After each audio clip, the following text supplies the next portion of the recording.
And every time I felt like I had a tropical disease or malaria. And then suddenly I'd realise, oh, for fuck's sake, you turn it back on, haven't you? Yeah. And I hate heated seats. Me too. They're gross. But you can control, these days you can control them. Like, you can set how hot you want. I just want it off. I just want to have it off. That's all I want.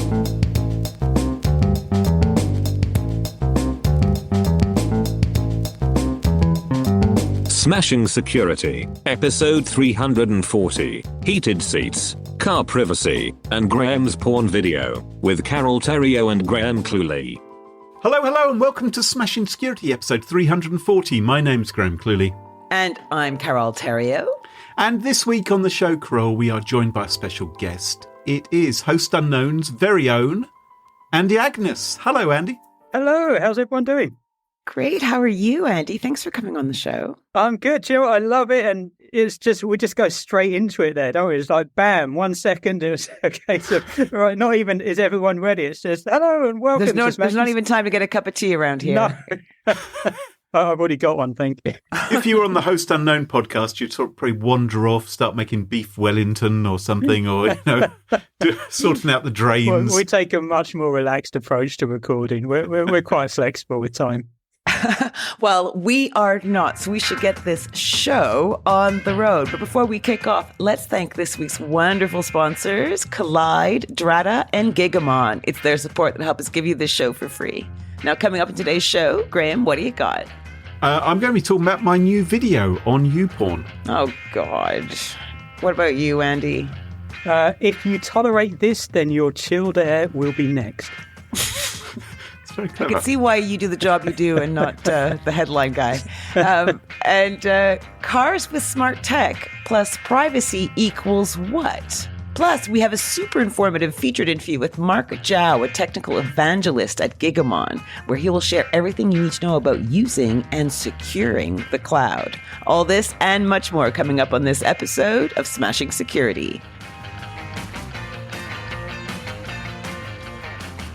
Now, chums, I received something rather unusual in my inbox in the last few days. Was it an email? Yes, an email. Yes, okay. Yeah, okay. So yes, not a cat or anything. No, it wasn't. wasn't a poop in a plastic container or anything like that. Nothing like that. Yes, an email. Why did you go to poop and not glitter bomb? Anyway, I'm going to share a screenshot of it with you, and I'll also put in a link in the show notes so other people can look at it as well. It's a very professional looking email, and it looks like it comes from a corporation. It looks very legitimate, and the corporation it comes from is YouPorn.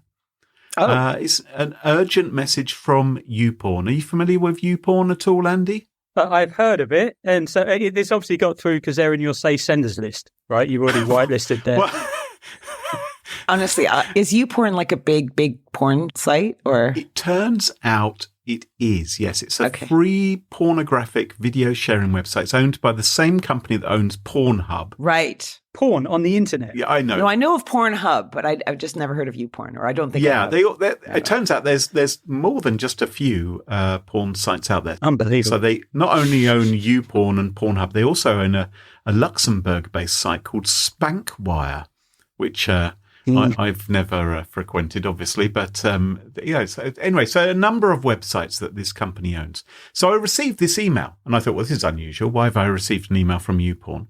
So I thought I'd take a look. So what I'll do is I'll just take you through the email, and we'll see what happens. We'll see what happens. Okay. Greetings, they say. Greetings. Our AI-powered tools have detected that you are featured in sexually explicit content that was uploaded to our platform. So I know this is not what you should do, but don't you want to just reply and go prove it? Well, Well, that was one of my thoughts. But I thought, I'm racking my brain trying to remember, was I in a sex video? Could there be a sex video? Have I uploaded a sex video to YouPorn lately? And forgot about it. Has someone else got hold of a video of me? God, you're having a lot of sex. Jeez.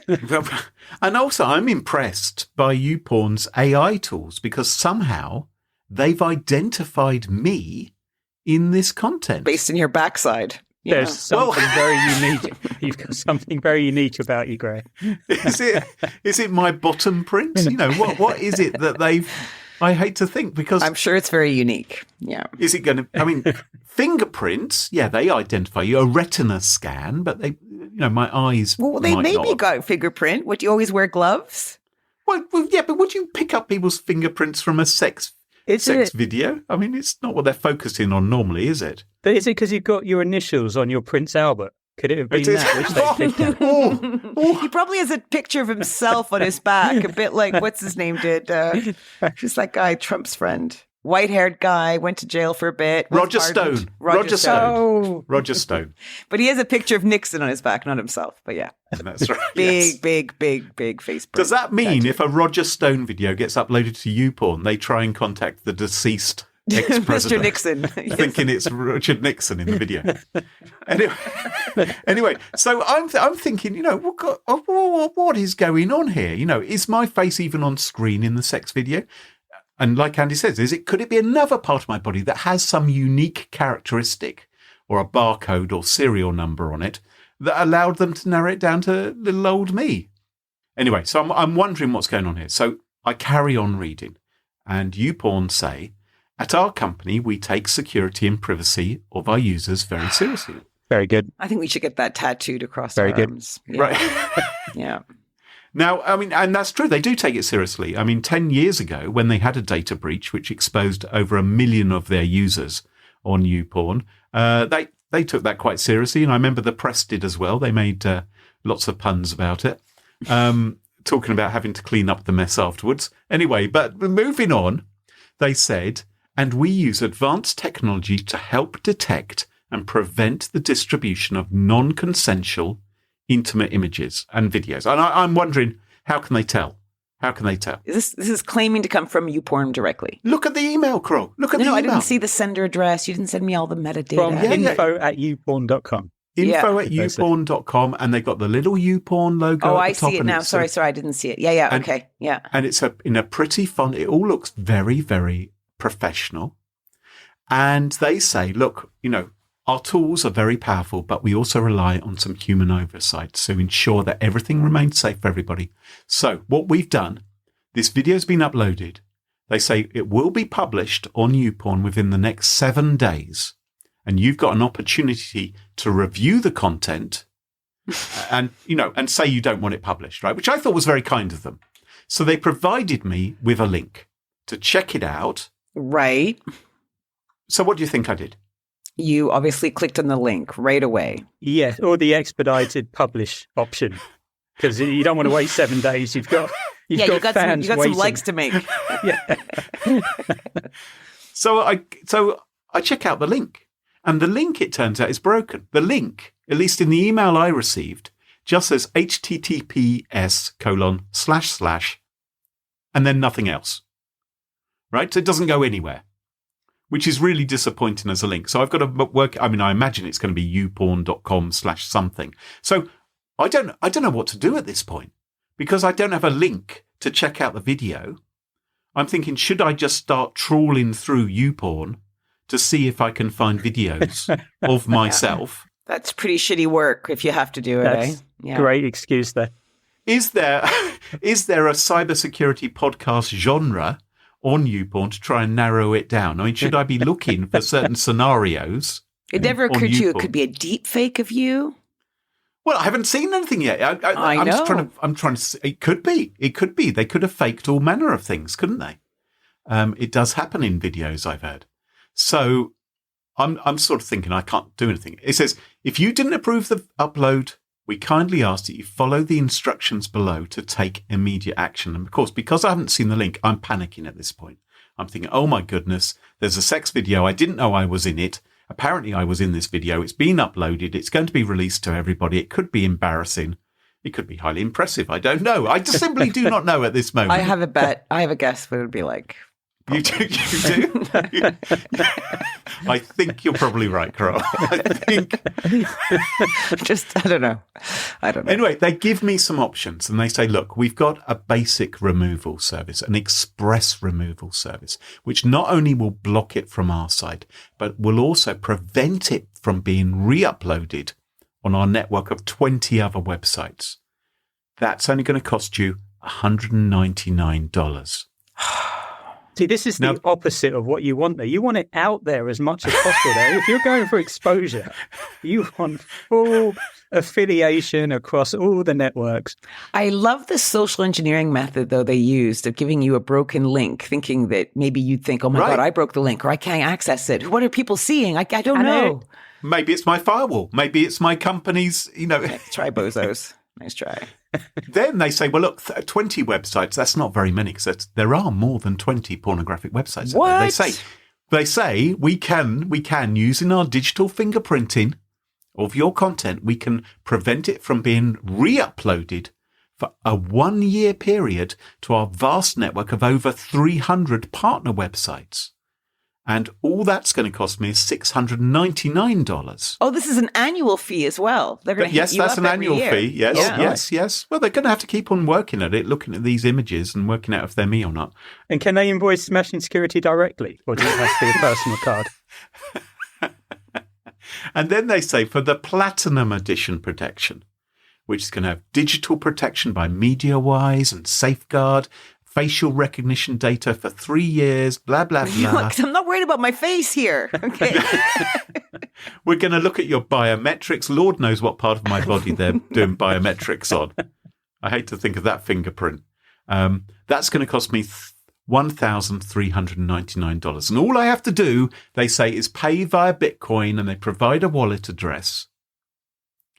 So I don't know what to do.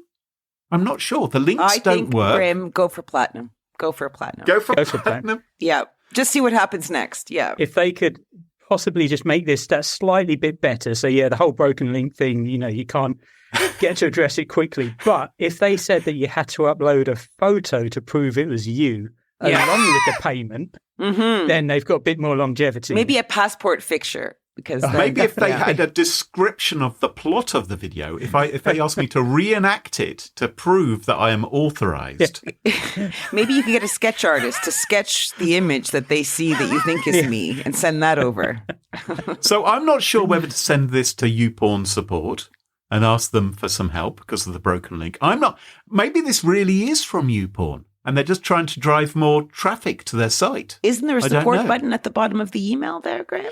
There are some links there. So I haven't passed it over to them yet. I'm not sure. But I've done some searching online. There are other people who apparently have received similar emails, which could be because they are legitimately in these videos or not.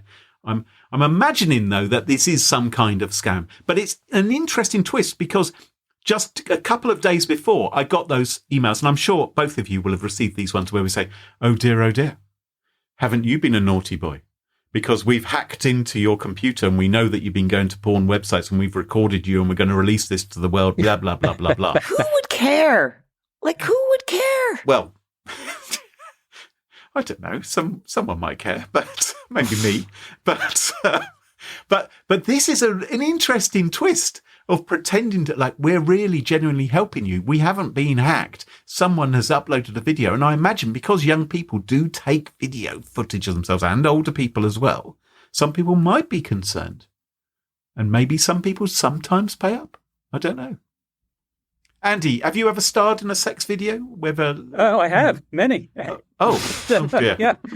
His previous career. Yeah. Is that with Tom? Or, no, I've only ever been behind the camera for Tom. But I think maybe we should move on. Andy, what's your topic for us this week? Okay, so I'm going to talk about subscription services. So there's still a link from where you're coming from, Graham. And I don't know whether I'm entering my old man era, sort of grumpy old man era. Right. Oh no, another one. So, I know. And do you know what? So with this, okay. So Graham, obviously you've just taken us through this whole email, and I think the scam's quite obvious, right? With the whole Bitcoin scheme. So I got an email this morning. I checked my emails this morning, and I had something from PayPal, which actually said, you've just created a new PayPal account. Please confirm your email. Which I hadn't created a new PayPal account, but it was my email address, just not one that I use for PayPal. And then 2 hours later, I got another email from PayPal saying, like, you've opened a PayPal account. And I have analyzed it. I've checked all the links, are legit PayPal links. It's genuinely from PayPal. It is genuinely my email address. And I clicked the forgot password. I actually went to the website, put in that username. Then I clicked the forgot password, and it's got my actual phone number in there as well to receive a text on it. Right. And so I don't know what the scam is. Okay, so that's put me in quite a bad mood all day because it's not been me that's done it. I'm sorry, Andy. This is better than a hob with no knobs. I hear you. This is a big deal. But yeah, so I assume it's going to be either Tom or Jab messing with me. And so I saw this story and it just annoyed me out the bat. And so BMW have finally given up on charging people for their heated seats. People pay for that?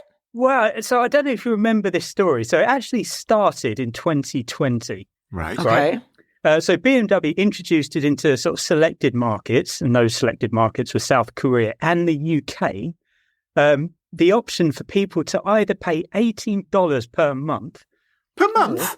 Per month. Or a one-time fee of $406 in order to be able to heat your seat. So that is like the seats that you already have in your car, but if you actually, the heated seats that are already installed, but if you want them to work, you have to pay $18 a month. And this happened. I know this actually happened after they had already backed down from a prior backlash where they wanted to charge for the use of Apple CarPlay, so people could sync their phones with the hands-free and stuff like that. All right. Far be it from me to be devil's advocate, right? But isn't this rather sensible of them? Because then they just produce one kind of car, hardware-wise. You know what? I knew rather than lots of different versions. So they're going to save money, and maybe that's good for the environment or whatever. They're just making one kind of thing rather than lots of other things. And then they can turn them on if you opt for them. Yeah, and who wants a heated seat, honestly? Yes. You have heating in the car already, right? You already have heating in the car. Well, I'm a big fan of the heated seats. In cars, yeah. I once went on a long car journey with Carole Theriault from Boston. Where do we go? Montreal or something? Mm-hmm. And she would sit next to me, and every now and then, it's like 9 hours in the car. Every now and then she'd flip a little switch and turn on my heated seat. And every time I felt like I had a tropical disease or malaria. And then suddenly I'd realise, stop, you turn it back on, haven't you? Yeah. And I hate heated seats. Me too. They're gross. But you can control, these days you can control them. You can set how hot you want it. Or certainly in my car you can. I just want it off. I just want to have it off. You can have it. That's all I want. And so, each person's got their own control as well. So you don't necessarily have to have it on for everyone. They used to go on for everybody, like Dad wants it, so everyone's sweltering in the car. Exactly. God. Nightmare. But, this is the problem. So this, and that's the great thing, right? Back in the day, if you wanted something, you just especially optional extras in a Beamer or something, if you wanted the top range, you'd get an M3, and everyone knew that it had all the optional extras and it was a fast and all that. But now it's exactly what you just said, Graham. They're building one thing. And then they're giving you this option. It's like the whole digitization model, right? Where they're just giving you that optional extra that you can pay for. But all you do is just unlocking, options and software. But it costs BMW nothing to enable it, right? You've already paid it. The equipment's already in there. They're not paying for the heat. Yeah, but they had to put it in there and engineer it and beta test it and blah, blah. They had to pay for it. Who do you think? Of course they paid for it. For that already. Yeah, this is like someone coming to me going, it's just a bit of paint and a piece of paper. Why are you charging? For goodness sake, Andy. Oh, I see. Okay, well, do you know what? This is like, it goes back to that whole subscription stuff. Remember back in the day, Adobe, you could just buy it. If you didn't use it much, you just get one copy of Photoshop and you'd use it, for 3 years. Yeah. And then they went to a monthly subscription fee. Yeah. And they're saying, but you get the latest version every time. It's like, if I use it twice a year, it's not worth it. Let's let all the programmers go hungry, shall we? just because they've only got one chance to make some money from their software product. I think a monthly charge for a heated seat is quite reasonable because you probably only want it for 2 months a year. Okay, right. Okay, let's go. All right, so you turn it off. I see. That's a lot of pressure, though, for the person who's bought it. Like, think of how many things you're actually subscribed to right now outside, everything. And how are you managing that really? And how many of them are you still paying for, but you're not actually using as a service anymore? So I'm hoping the subscription model, I wouldn't mind if they said, okay, you want that 500 extra quid or whatever they want to charge for it, a one-off fee, but it's the subscription model that irks me as well. So I'm with you, Andy. So Graham, if you only had the heating, sort of twice a year, would you pay for aircon in the summer months? I don't want heating full stop. I don't want heated seat ever, even if it's the Ice Age. I don't want it. It's horrible. What if the radio came with Kiss FM playing, and if you wanted like Magic 60s, you had to pay for a subscription to get that? Would you then pay to subscribe, or would you just leave the default? I'm happy with Kiss FM. That's a good point. But our industry is pretty naughty with this, though. A lot of the stuff in the cyber world is subscription based, Yeah. But we need to get away from that. Oh, I'm not so sure. I think sometimes it's justified. If you want the continuing R&D, which admittedly maybe doesn't have to happen for heated seats, but there are things where it is required. We've just adopted the Ryanair model, though. Mm-hmm. But, if you're paying for a high-end BMW, and obviously all the jokes about, the indicators are optional extras as well that no one pays for. But, it's just the subscription models. I get it. They're all the rage. But this is a laughably stupid idea. I don't know why they persisted for so long as well. So, Andy, tell me, are you going to jailbreak your BMW so it gives you heated seats without paying? Do you know what? My wife is absolutely against BMWs full stop. So it's a given. Like I will never be able to own one whilst I'm married with her. But it's some guys actually did it at Black Hat this year. They hacked the Tesla, who has also locked the heated seats, and so they had one of the guys had his own, and they hacked it to release the heating option for the rear seats. Good. That's good value to save $300. Yeah, which is what Tesla charge. Fantastic. But can I just say, BMW, a USA spokesman, did clarify that in the US market, heated seats and steering wheels were either a standard or factory option and not a subscription. At the moment. Yeah, well, they're steering away from that. Yeah, just the numpties in the UK that tried to pay for it. Yeah. Carole, what's your story for us this week? Well, I was going to open this saying, have either you been car shopping recently? But I'm guessing, Andy, maybe you have. We have been looking to upgrade our car. Well, my story is in perfect timing for you. Because I haven't car shopped in a long time. I have an old car, and it's doing just fine.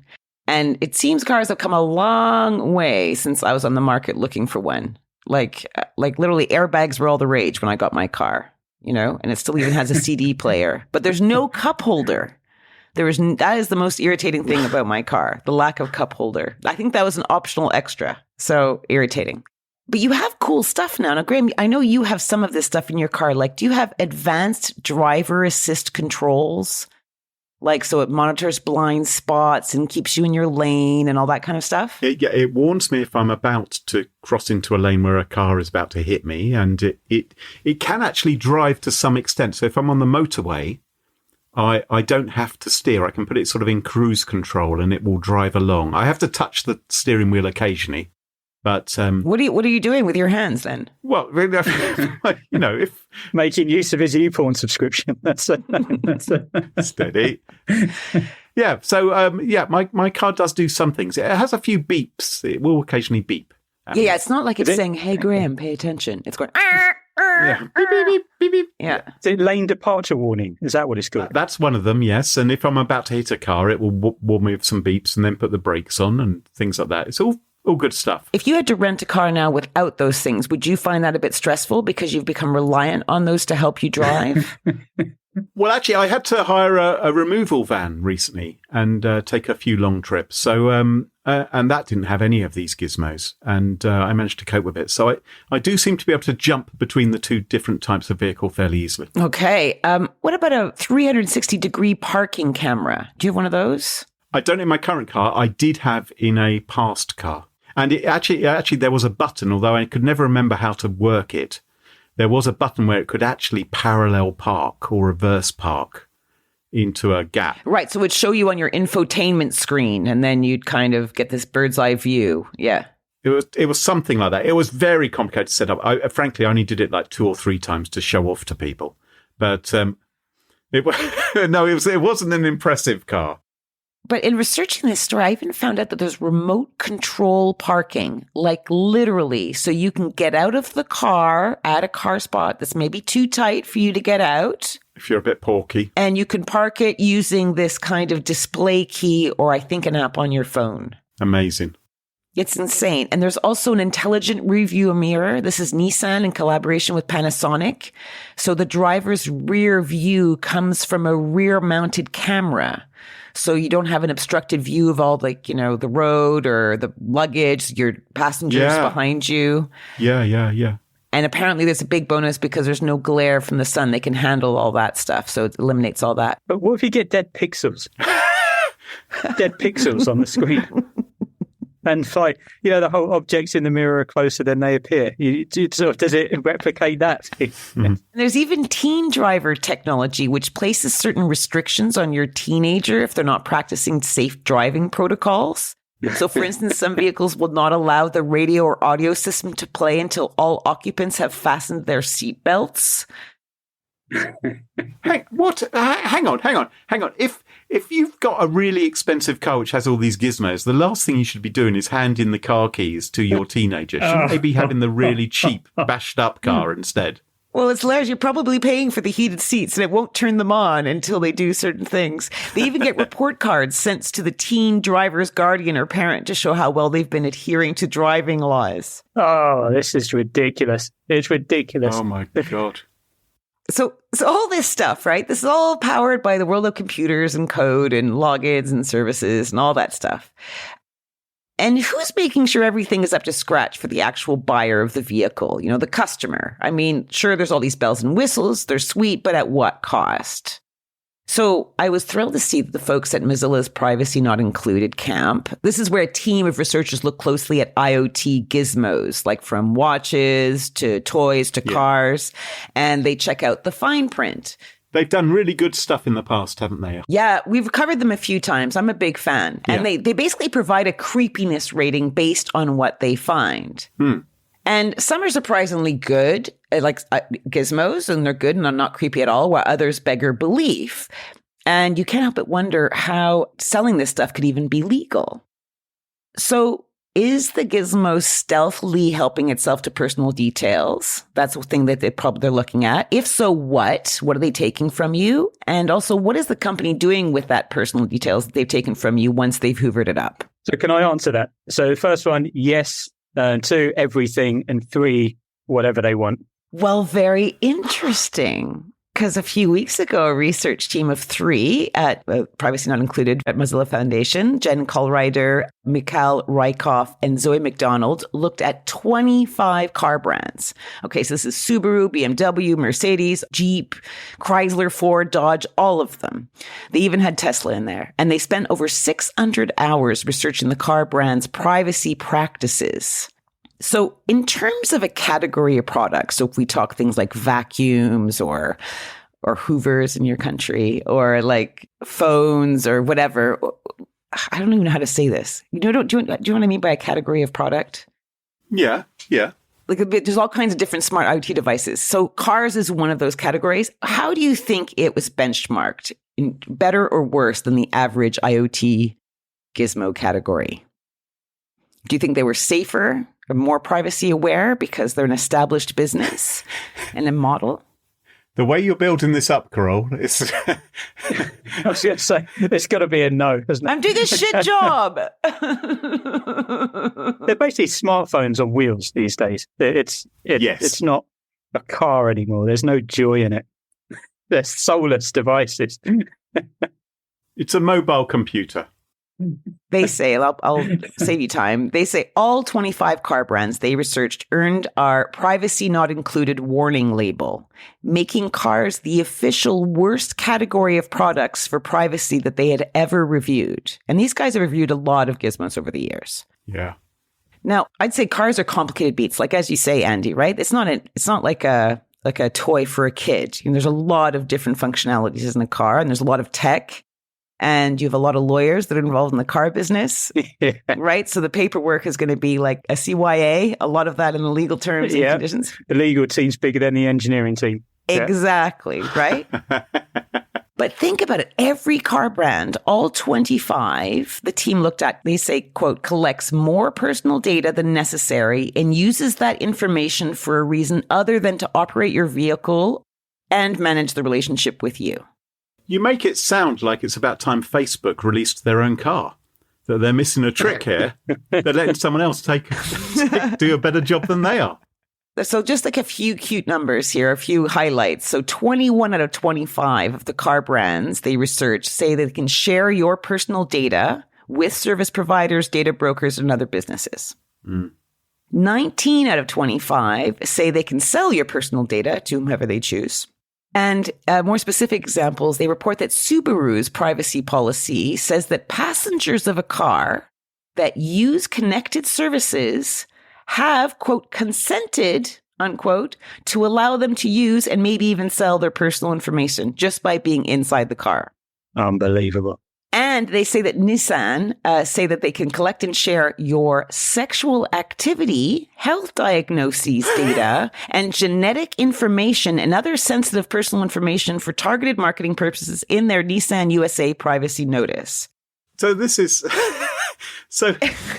Well, now I see why Graham got that email. So whatever he was doing in his car hands-free, it all makes sense. It gets even worse, though, with Nissan. Nissan also say they can share and even sell inferences drawn from any personal data collected to create a profile about a consumer reflecting the consumer's preferences, characteristics, psychological trends, predispositions, behavior, attitudes, intelligence, abilities, and aptitudes for targeted marketing purposes.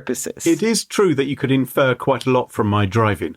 No, but think about it. You're having a fight with your loved one, right? For example, on the phone. You pick up someone and they start an intimate story about their life that's horrible. This is all being hoovered up by your car. It's insane. So how are they finding out about my sex life and my sexual activity? Is this condensation on the inside of the windows? I have not been able to look at all the research because they've done quite a deep dive. They've done an overall report, and then they've done little mini reports for each of the 25 cars. So I have provided links in the show notes to the main article, and literally you can just go search your car brand on the website, and it's very easy to find. But I have had the pleasure of speaking with Jan Colwriter before, and what they do is do a fine search through the terms and conditions and the privacy notices. And that's how they're able to see what the company is basically giving itself allowances for or not. And you're an expert on this sort of thing. I mean, not obviously having sex in cars. I imagine you do it in laybys instead outside of the car. But if you... Is it the case that it's the legal team saying we need to put all of this into our privacy policy just in case we accidentally share any of this information? I think there's certainly an element of that just in case, but until it gets flushed out, like this research has done. Right. You know, the NCAP safety rating, where there's those very sort of dramatic videos of cars crashing into walls and the dummies sort of flying forwards. And we learned from that Volvo have the safest cars. And so there's this whole NCAP rating across Europe where it's like we know how safe each car is. Yes. I think we need something like that for privacy. For any sort of connected devices, you need to have that score. Much like the food hygiene scores. If you go to a dodgy takeaway, if it's got a 1, it's not a good place. But, we need something transparent that people can just see as they walk in the door, 1 to 5. Where does it sit? 100%. And actually, so Mozilla and the Privacy Not Included Foundation are saying, if you don't like this, Mozilla community is asking car companies to stop their huge data collection programs, and you can join them by adding your name to the list. So we've got to give our information to say we're fed up with having our information taken. Is that right? Yeah. Yep. That's the catch-22 of our times, Graham.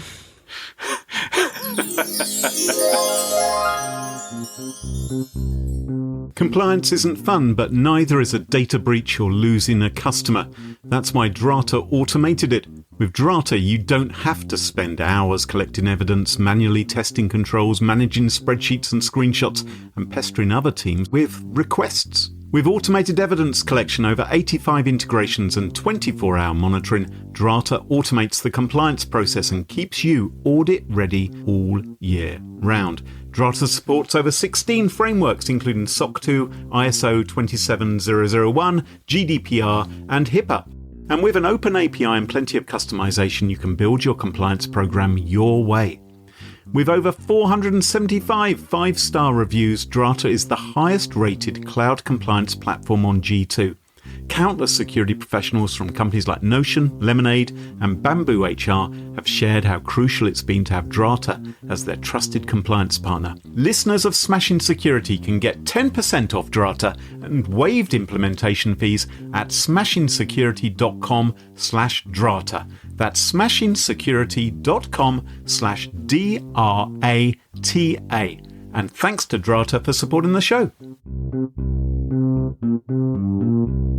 If you work in security or IT and your company has Okta, this message is for you. For the past few years, the majority of data breaches and hacks you read about have something in common. It's employees. Hackers absolutely love exploiting vulnerable employee devices and credentials. But imagine a world where only secure devices can access your cloud apps. Here, credentials are useless to hackers, and you can manage every OS, even Linux, from a single dashboard. Best of all, you can get employees to fix their own device security issues without creating more work for IT. The good news is, you don't have to imagine this world. You can just start using Collide. Collide is a device trust solution for companies with Okta, and it makes sure that if a device is not trusted or secure, it can't log into your cloud apps. Visit collide.com/smashing to watch a demo and see how it works. That's KOLIDE.com/smashing. Gigamon's deep observability pipeline amplifies the power of traditional security and observability tools with actionable, network-derived intelligence and insight to eliminate blind spots in hybrid cloud environments, including the threats that may be hiding in encrypted traffic. Gigamon's latest survey of over 1,000 global leaders reveals the state of hybrid cloud security and the dangers that free-flowing encrypted traffic poses to organizations. Find out more. Download the report.com/smashing. That's GIGAMON.com/smashing. And thanks to Gigamon for supporting the show. And welcome back. Can you join us at our favourite part of the show, the part of the show that we like to call Pick of the Week. Pick of the week. Pick of the week. Pick of the Week is the part of the show where everyone chooses something like. Could be a funny story, a book that they've read, a TV show, a movie, a record, a podcast, a website, or an app, whatever they wish. It doesn't have to be security related necessarily. Better not be. Well, my pick of the week this week is not security related. My pick of the week is a new online game I stumbled across. I don't know if you've ever been to... Carole, you've got a website, Carole.wtf. Mm-hmm. Very good, if you want to check out Carole's art. Thank you, Graham. Another website with the .wtf TLD is Vole, VOLE, where they have a number of very amusing online games. And I have come across a game up there called, well, it's called Programming Language Inventor or Serial Killer. And what it does is it puts up images of people and gets you to try and guess whether they created a programming language or whether they killed lots of people. And it's quite good fun. I've just clicked into it now. Where you say they've got lots of games, is this like the modern day version of Newgrounds? You know, they used to host all those Flash games. Oh, I don't know that. No, it died when Flash did, but oh, yeah. So it says, can you tell a Norman Bates from a Bill Gates? Can you tell a coder from a cannibal, a mathematician from a murderer? Yes. Try to spot who liked hacking away at corpses rather than computers. And one of the things I discovered is there's a lot of serial killers who look like programmers and vice versa. I'm playing it now and I've basically failed on all of them so far. I've now got Dorothea Puente and she's the death house landlady. Yeah, she looks so sweet. I'd have happily sat down for a cup of tea with her. Very cute game. Anyway, I think our listeners will enjoy it. Go and tell the difference, if you can, between programming language inventors and serial killers. And that is my pick of the week. Mm-hmm. Andy, what's your pick of the week? So my pick of the week is actually from a company called Rask AI. Although I couldn't get what I wanted to work through them working today. It was advertised on TikTok a few days ago, and their website has been extremely busy ever since. And so I used Verbalate, which is a competitor of theirs. What do they do? What do they do? So imagine, a show such as yourselves, obviously very popular across, the UK, across Europe, across the US. Whereas I think, a show more like myself at Host Unknown, we're very popular in India and Japan and, some of the other sort of countries that maybe you guys aren't. Right. So maybe you wanted to expand into those markets. Speaking in their native language would help. But you don't want an AI-generated voice. You actually want your voice to be translated. Mm. Oh. But how well do you speak Korean, or how well do you speak Japanese or Hindu? This site will allow you to upload video in your own voice, and you can either get the audio extract only, or it will actually lip-sync your mouth and translate at the same time. Oh my gosh. It's actually, if you're doing videos or TikToks or any sort of social medias, it's a fantastic tool, especially for deep faking stuff as well, right? So this is like a universal translator, the sort of thing that they predicted in Star Trek. It is, absolutely. My gosh. I've uploaded mine. I did a little plug for Smashing Security. Oh, thank you very much. In English, so, Graham can understand. And then I translated it to French, and so you can then sort of listen and say, actually, yeah, that's exactly what you said. Let's take a listen. Have you ever wondered how to protect yourself from hackers while keeping your sanity intact? Well, prepare to have your socks knocked off by the Smashing Security podcast. With hosts Graham and Carole at the helm, this cyber-explosive duo will guide you through the hilarious world of cybersecurity, debunking myths, sharing heartwarming security fails, and uncovering the most bizarre tech headlines you won't believe are real. Very complimentary. And now we're going to hear it in French. Vous êtes-vous déjà demandé comment vous protéger des pirates informatiques tout en gardant la tête froide? Eh bien, préparez-vous à faire tomber vos chaussettes avec le Smashing Security Podcast.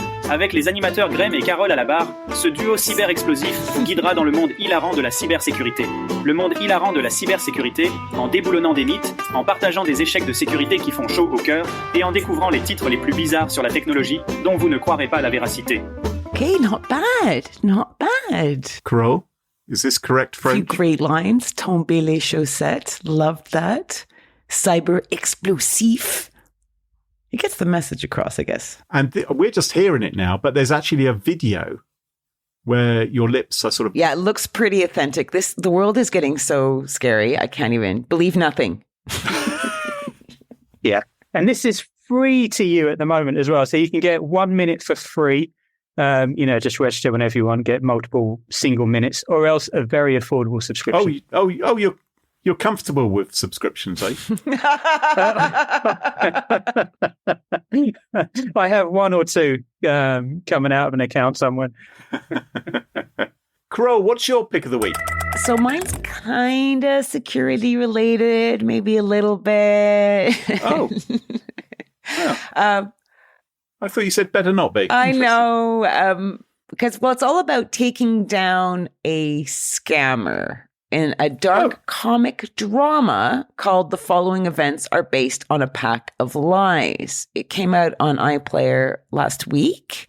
I have hoovered it all down already.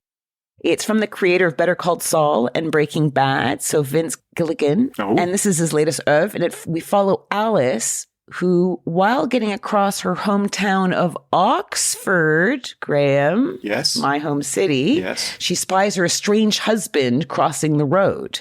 And like a decade earlier, he told her he was popping out for chow mein and never returned. So like a shit for sure. But when he left, he also stole all her cash and her parents' retirement fund. So basically what you'd call a super shit, I guess. And he's now presenting himself as a renowned eco-disruptor. How's that for a title? And has a kind of a bit of Tony Robbins feel, you know, like I'm king. And he has a new victim in his sights, a very wealthy and newly widowed auteur. So estranged wife is going to try and give it her all to save the day. But does she manage? So very fun, full of twists and turns. You also get to see a baddie who's a master at gaslighting, right? Because you rarely see that on telly. You often see these kind of lame gaslighters, but this guy really does it well. So it's worth checking out. You have to admire his gaslighting. Have you seen it, Andy? I've not seen it, no, but you sound quite impressed by him. Well, I just was like, wow. So my pick of the week is the following events are based on a pack of lies. You will get to see loads of real places in Oxford, which is cool, except for the courthouse, which is much, much nicer in the show than the one I was stuck in for 2 weeks last year. When you were on the jury, we should stress, rather than yes, any other reason. When I was a jury member, yes. Oh, sorry, yes. Rather than anything else. And where can people watch this, Carole? You can see it currently on iPlayer, and I'm sure you can get it wherever you buy or stream stuff. Look, I know it's on BBC at the moment in the UK. Oh, fantastic. Well, I'm going to check it out. Now, you've been busy this week. You've been chatting to the guys at Gigamon. Yes. So we have a really informative featured interview with Mark Zhao. He's the technical evangelist at Gigamon. And we talk about encrypted cloud threats and what you can do about them. Check it out.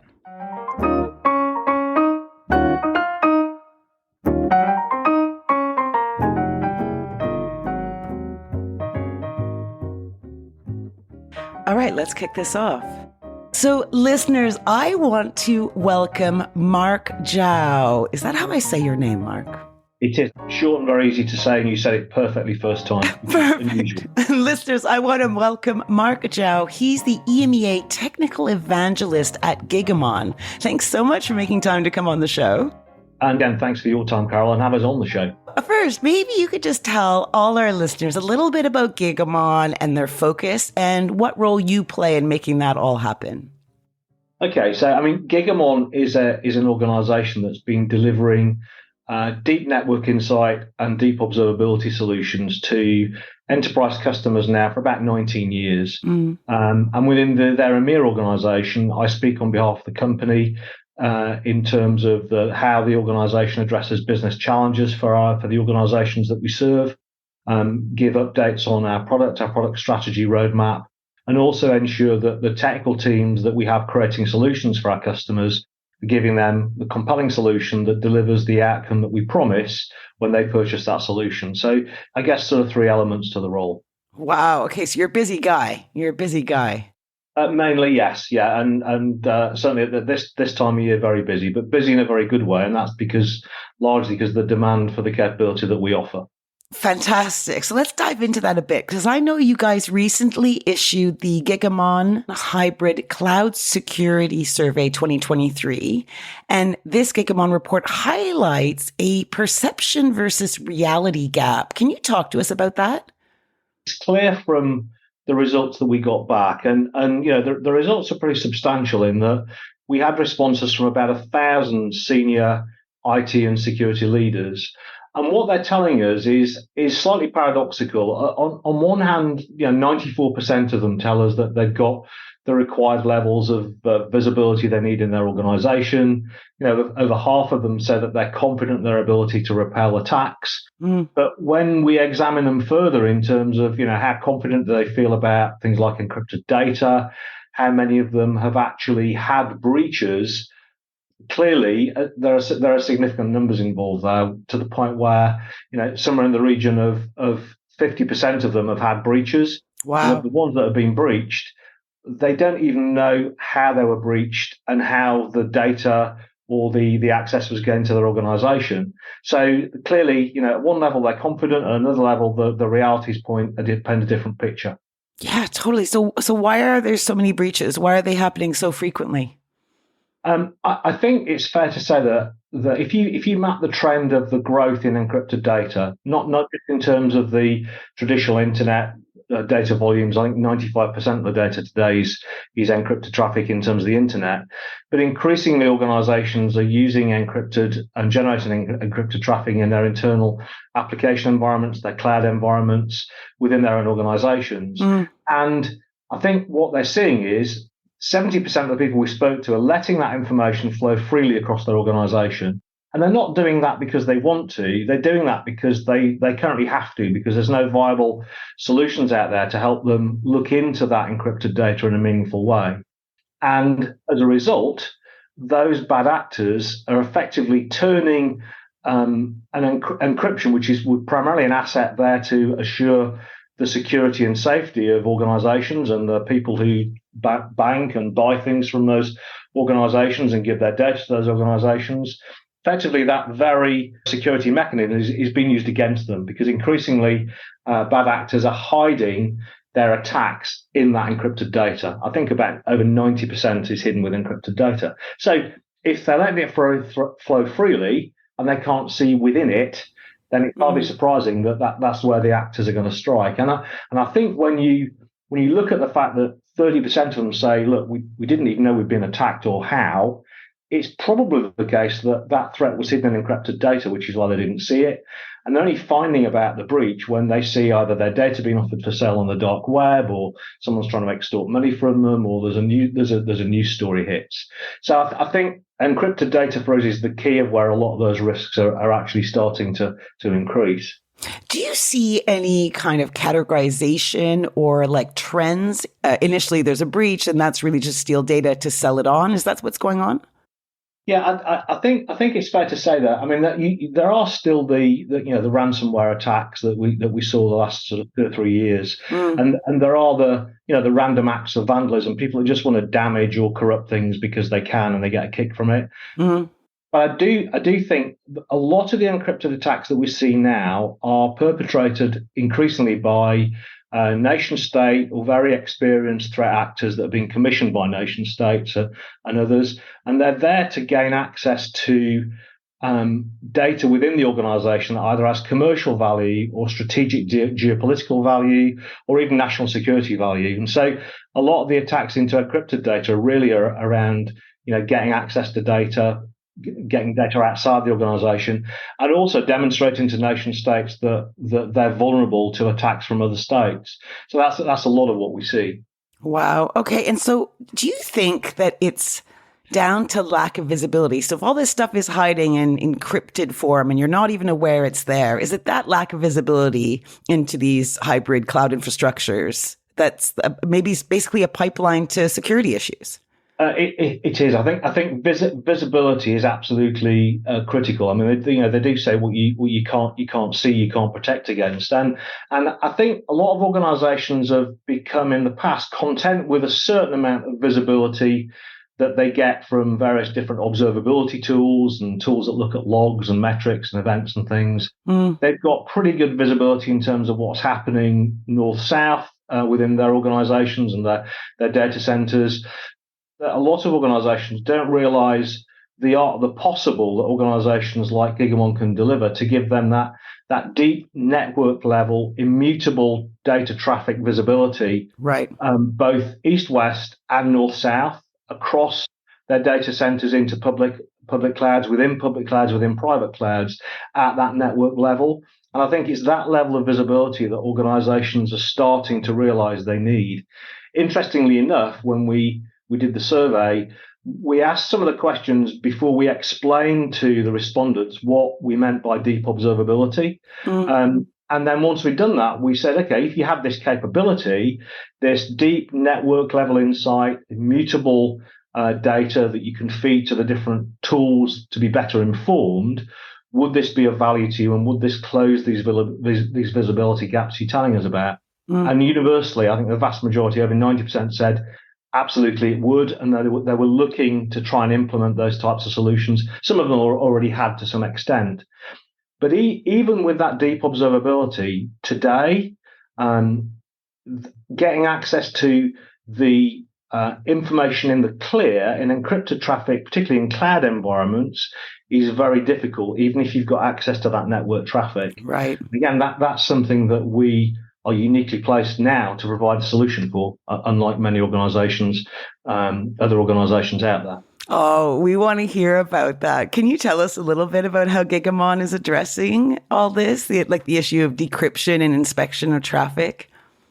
Well, certainly. And again, it's fair to say, I'm extremely proud, and I think the company should be proud of what it's managed to achieve here, because if you look at what Gigamon's done probably over the past 7, 8, 9 years, we've had solutions in place, leading solutions that operate securely at scale and robustly to help organizations decrypt and get access to encrypted SSL traffic in the physical network for some time. We've been doing that for some time, but clearly getting access to that traffic in the clear, encrypted SSL, TLS 1.2, 1.3 traffic in cloud environments, in VMware, AWS, Azure, OpenStack, that's been a little bit of a holy grail, and that's not really been possible. Right. There have been organizations out there using, data solutions, AI, machine learning, analysis of the sort of packet profiles, but they still can't see into the payload of the packet because it's encrypted, and they sort of do trend analysis.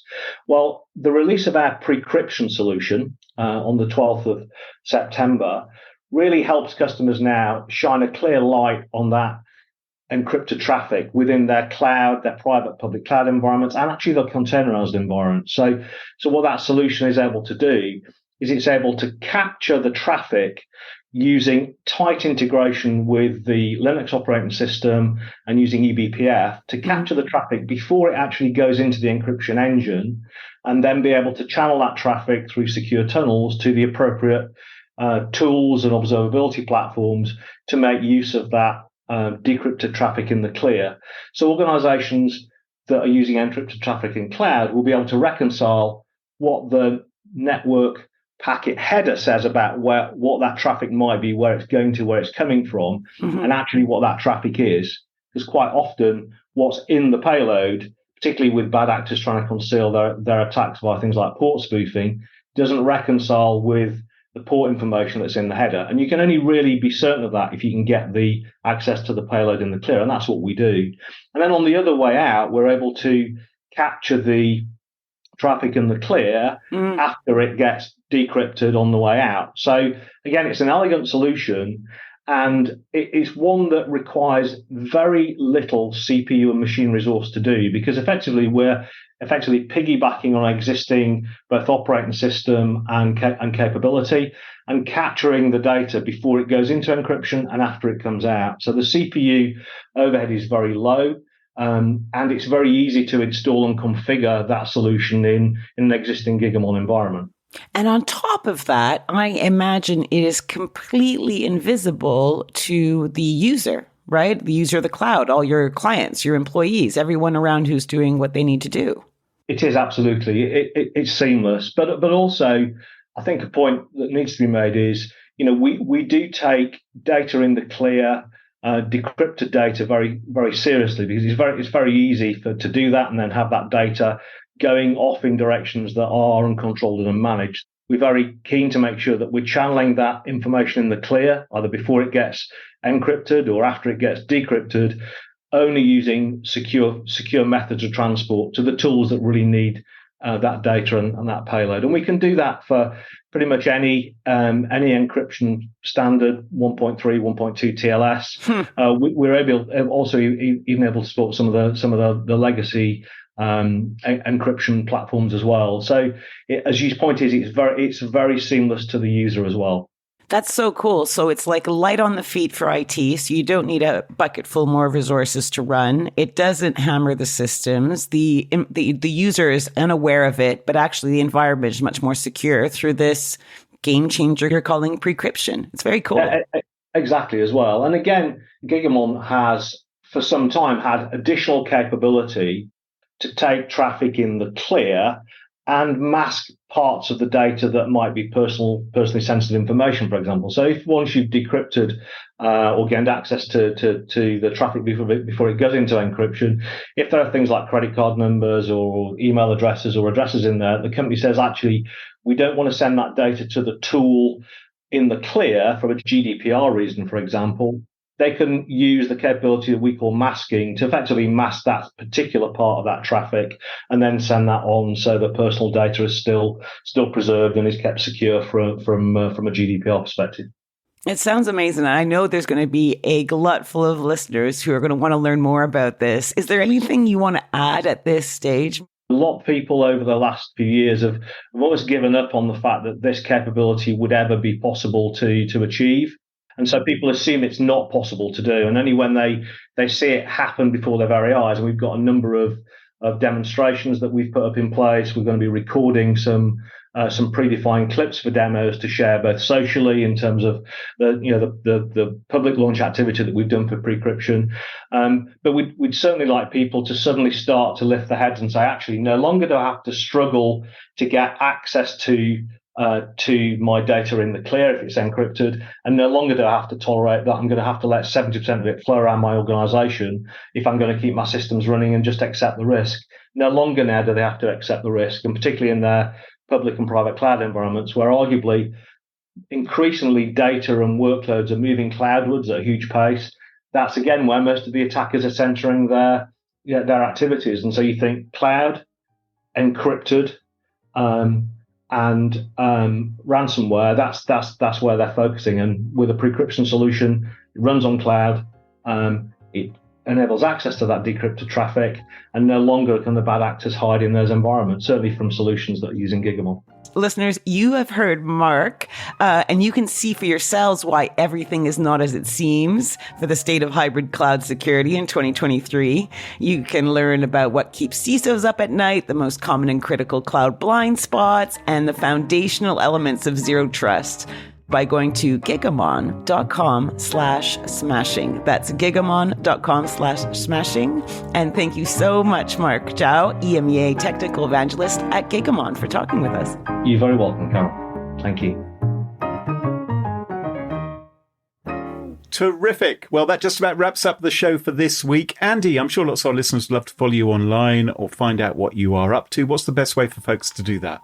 So if you want to contact me, you can get me on Blue Sky. I am at Sir Jester on Blue Sky. But if you don't have access to that yet, then you can get me on Rumble or Truth Social or any of those right-wing networks as at Tom Langford is my handle on those sites. So feel free to reach out. And you can follow us on Twitter, at least at the moment, at SmashInSecurity, no G. Twitter wouldn't allow us to have a G. And we also have a Mastodon presence.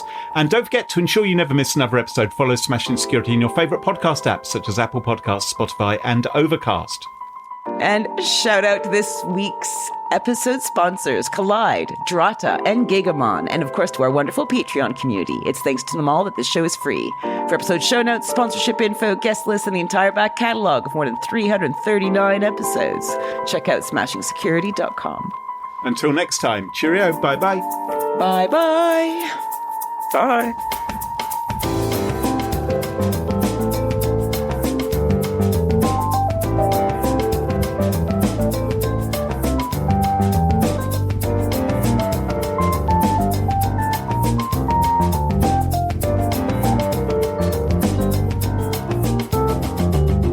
I thought you were going to add your YouPorn to how people get in touch with us. /G Cluley. Please send me links to any videos where you think I might be appearing so I can try and get them taken down. Ew.